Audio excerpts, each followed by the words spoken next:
recall this slide from yesterday when I was talking about using an IoT device to utilize G2S in conjunction with the existing CMS. Um, and I said that yesterday.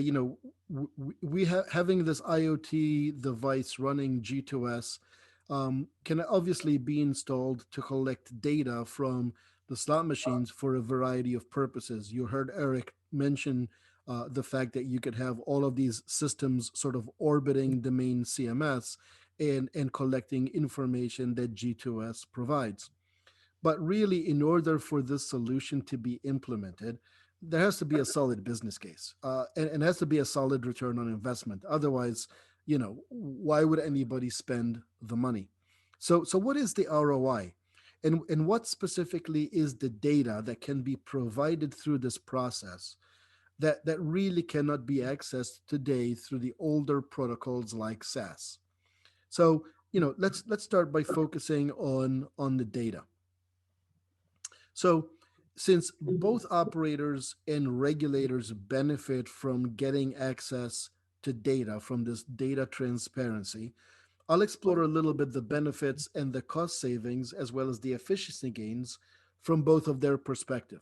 So let's start with one of the biggest challenges that regulators face, and it's actually one that Eric spoke about. And that is, how do regulators ensure that the software versions running within slot machines are actually the approved ones?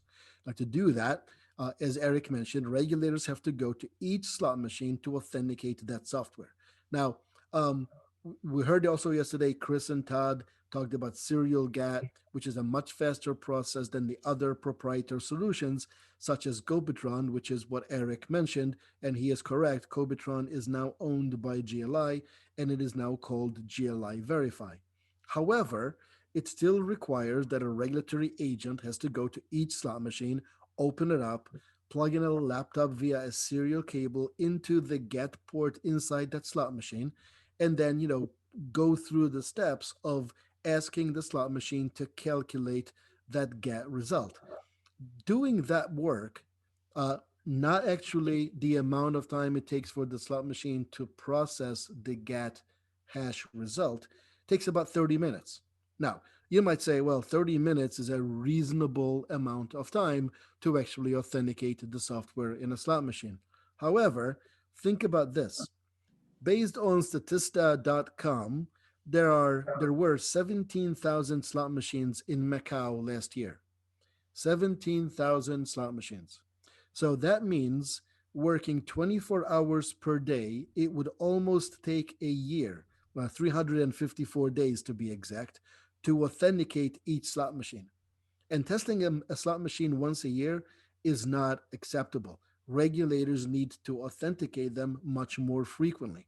Therefore, to achieve this level of authentication and to perform it more frequently, the regulatory agencies have to hire a lot of people. Well, there are very few regulatory authorities that have the staff required to do that. And it is one of their core responsibilities to make sure that the gaming, is occurring fairly. So, using an IoT device acting as a G2S host, it can run G2S GAT and send the authentication information to a regulatory system without ever having to send an agent to a casino to open a slot machine. In addition, as Eric mentioned, G2S GAT can automatically run after a specified slot machine event has occurred. So that could be a power cycle, it could be a RAM clear, if this was a G2S machine, it could be a full comes online sort of cycle.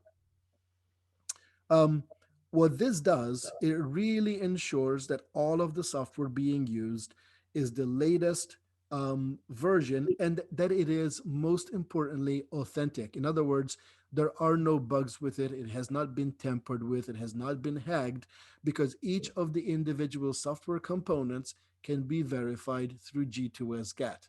Again, as Eric mentioned, this is very different from how Cobitron does authentication. Cobitron takes the whole blob of software and it tells you whether the CRC result matches or it doesn't. It doesn't tell you which piece of code, is potentially the issue. G2S GAT absolutely breaks it down component by component down to the bill validator, the node acceptor and the printer level. And I'll talk a little bit more about why that is so important. Now, you might say, well, this sounds great for regulators. They save a lot of money because they don't have to hire as many regulatory agents and they don't have to send them out to do all of this very manual, time consuming, laborious, GAT process. But how does it benefit operators? Well, it does. Because in order for the regulators to gain access to the inside of the slot machine, the operators have to provide a slot technician or a slot attendant with the keys. Not only that, for the period of time these slot machines are open while the regulatory agent is performing the GAT process, that game is unavailable for play. So, the only way these games make money is if they're available and, ready to be played. If they're taken out of service, well, there might as well be boat anchors. They're not making the casino any money. So it does, in fact, save the operators money and hassle, and avoids the ugly sort of perception that there's a bunch of regulatory agents running around with computers plugging them into slot machines. What exactly is going on here? Is there something wrong with these slot machines? Are these regulatory agents doing some sort of an investigation? And we might not think about those kind of questions, but patrons in casinos absolutely do. There's another part of software authentication that goes beyond verifying that the gaming software being used is actually authentic. Is it the IGT software that IGT provided? Is it the WMS or Scientific Games software that they provided? The other piece of software verification is to ensure that software has been replaced in slot machines when regulators mandate that a newer version has to be used. Now, if you remember yesterday, Chris and Todd mentioned that as regulators, they may communicate to operators that a particular version of software, it could be a game theme, it could be an operating system, it could be note acceptor firmware, or some other software type, has to be replaced because it is being revoked by them, the regulators. It is being revoked most probably if it's game theme or operating system software because a bug has been identified in the field. It passed through, lab approval, the GLI, BMM, SIQs. They did not find the issue, but in the field, an issue, came to light. From a note acceptor perspective, there are such things as, counterfeit bills. And obviously, counterfeiters are always trying to up their game. They're always trying to get that perfect counterfeit, to fool note acceptors because that is the easiest way to anonymously, use these counterfeit bills. So node acceptor companies work with regional governments to understand when there are new counterfeits, and then they develop software to detect and reject those counterfeit bills. So if a new counterfeit bill has been identified and a new version of node acceptor software has been developed to reject those counterfeit bills, the regulators will mandate that the operators have to replace that software. Now, I can tell you, as an ex operator myself, that operators do their best to ensure that all of the old versions of the software have been identified and all of the old versions of the software have been replaced. But there's a problem with this because the SAS protocol does not provide an inventory of the software that runs inside slot machines. So the only way slot operators know what version of software is in a slot machine is if it was manually collected and manually entered into a spreadsheet or a database. So you've got human beings reading information, writing information, and typing it into a computer. Um, Lots of chances for error. And then you have to rely on human beings who are being given a work order, or a spreadsheet with a number of machines that they have to go and replace the software. it is very likely, and it actually happens, that machines are missed. Not all the machines are upgraded. And then, after the 30, 60, or 90 days the regulators give the operators to upgrade the software, everybody assumes that it's been done. Well, what happens when a regulatory agent is out there doing GAT and they discover that a particular game is still running a revoked, therefore illegal, version of software? Well, the operator gets fined. And these fines are not, $100 or $1,000 or $10,000. They are significant. So, using G2S solves this problem and reduces this risk. Why? Because G2S can provide all of the inventory of the software that is running within a slot machine.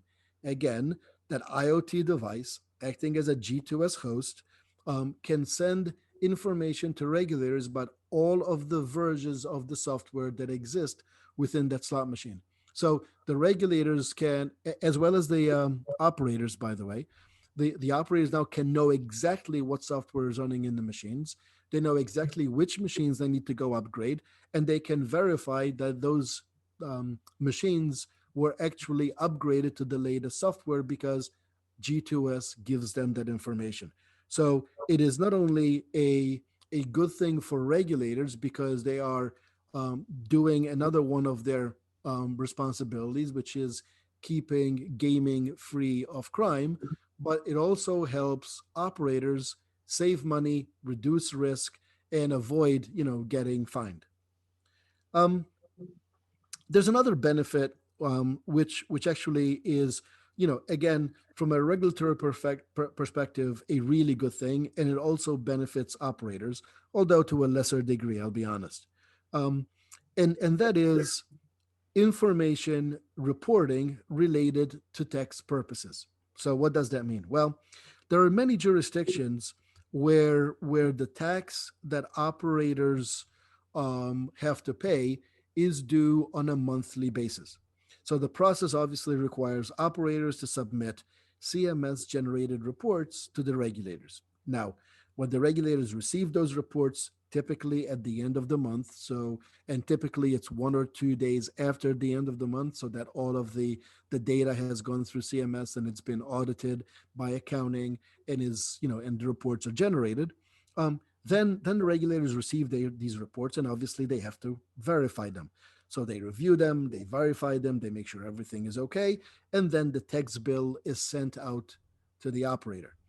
As you can imagine, this process of getting the reports, reviewing the reports, verifying them, and sending out the tax bills takes quite some time. So, what actually happens in reality is that the tax payment is made by the operators a month in arrear. So, instead of paying the tax at the end of January for January, they're actually paying it in towards the end of February for January, and they're always a month behind.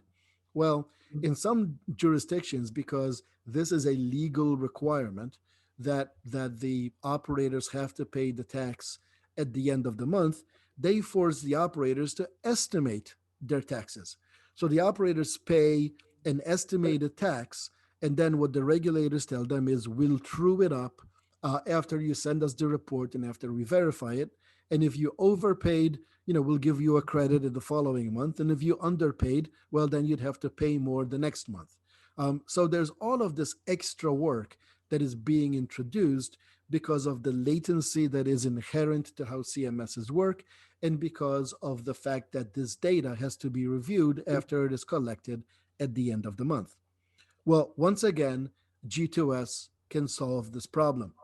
That same IoT device using G2S, acting as a G2S host, can wirelessly send this information, the meter information, from the slot machines as it's happening. Now, you heard Eric say that G2S is a chatty protocol. In other words, it sends a lot of information. You might not, for this particular use case, you might not need all of the meter information to be sent to a central regulatory system in real time. The IoT device could have an SD card on it, something like 8 gigabytes is more than enough. And all of this meter information can be stored within the local IoT device. And at the end of the day, at the end of a 24-hour period, that IoT device then sends 1 meter information to the regulatory system. Every day, the regulators get all of the coin in, all of the coin out generated by the slot machine. So they know exactly how much money the casino took in from slots, how much money they paid out from slots, including progressives, including bonuses, and they can actually compute what the tax bill should be for the operator and send it to them at the end of the month so that they don't have to wait for accounting to go through the CMS audit and for accounting to send the CMS reports to the regulators. They can do things in almost real time and in parallel. And again, this is obviously a benefit for the regulators and the jurisdictions.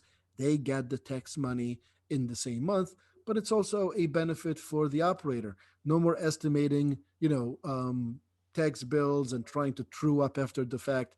No more rushing to get these reports out because if you don't, well, then the regulators are going to be, all over you. G2S solves these very, very basic problems. Um, Now, the beauty of this IoT solution, and these are just three use cases that I picked to sort of highlight how data and using a wireless IoT G2S device would absolutely have real world applicability and have a return on investment that can be proven and justify the cost of these devices. Now, let me tell you that I am so sure of this because I have personally been involved in the implementation of two IoT based monitoring systems that are doing exactly what I described. And the current cost all in of these devices with the cellular communications and everything else is about 250 US dollars per machine. So there is absolutely a business case based on just these three use cases that can be made to justify a 250 US dollar investment per slot machine. That's pretty significant. Now, the beauty of this IoT solution also is it's wireless, right? And it coexists with the existing CMS, it coexists with the existing SaaS SMIB. Nothing changes. There's no disruption to operations. There's no need to run wire. There's no need to retrain anybody. Nothing changes from a CMS perspective. The only thing that happens is that the slot machines need to run an operating system version that supports both G2S and SaaS, something that all of the major slot machine suppliers already have. And then you need to install this IoT device with either a wireless or cellular network. And you're done. This is again sort of the power that G2S delivers that most people don't even think about because when somebody says, "Oh, G2S is so much better," they immediately think of wholesale replacement of existing technologies. Exactly what Eric said. The Canadian VLT operators replace their slot machines once every 6 years or once every 10 years. So when they were last about to do that, they all got together and said, "Hey, isn't this a great time to replace all of these slot machines and install them, replace them with G2S capable ones? And oh, by the way, we want to replace the system as well." They had the perfect opportunity to do it. People think that's what they need to do to get G2S on their floors. That's not the case.